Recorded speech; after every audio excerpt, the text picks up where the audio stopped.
If you didn't know, I decided to read all of the New York Times top 100 books of the 21st century, and today we're going to take a look at The Savage Detectives by Roberto Bolaño. As you can tell, she's pretty thick, and we have a lot to get into. I really don't even know how to describe this novel. So essentially, this novel follows a group of Latin American poets based primarily in Mexico and Mexico City, and they are part of this movement called visceral realism, and it's this movement where they're looking at poetry under that umbrella, and they're creating poetry and writing.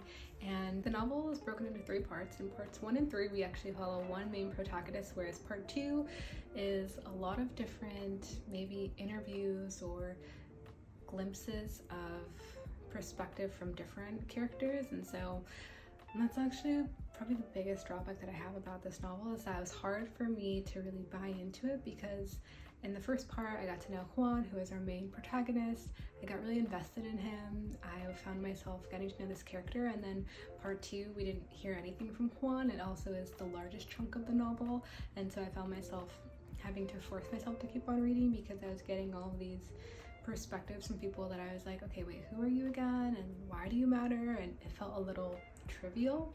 And then part 3 we get back to Juan, but by that point it's maybe page 500 and I have already lost a little bit of interest. So I think some bigger themes that were thought about throughout the novel and that I just found myself thinking about were this idea of belonging, this idea of meaning making, what's our purpose on this world, why are we here, how do we connect with people.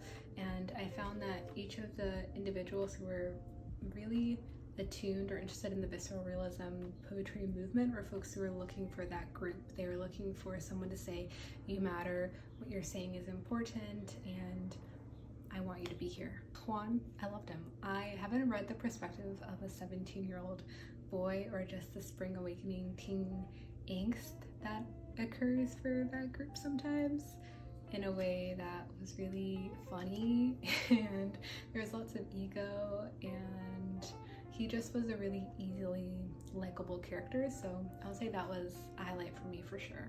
All in all, unfortunately, I'm gonna have to give this a 6. I couldn't wait for it to be over and I feel really bad, because I will say that the writing was beautiful and there were a few analogies that made me pause and think, again in respect to meaning making and our purpose, but there was something missing for me. So yeah, let's hope we have better luck next week.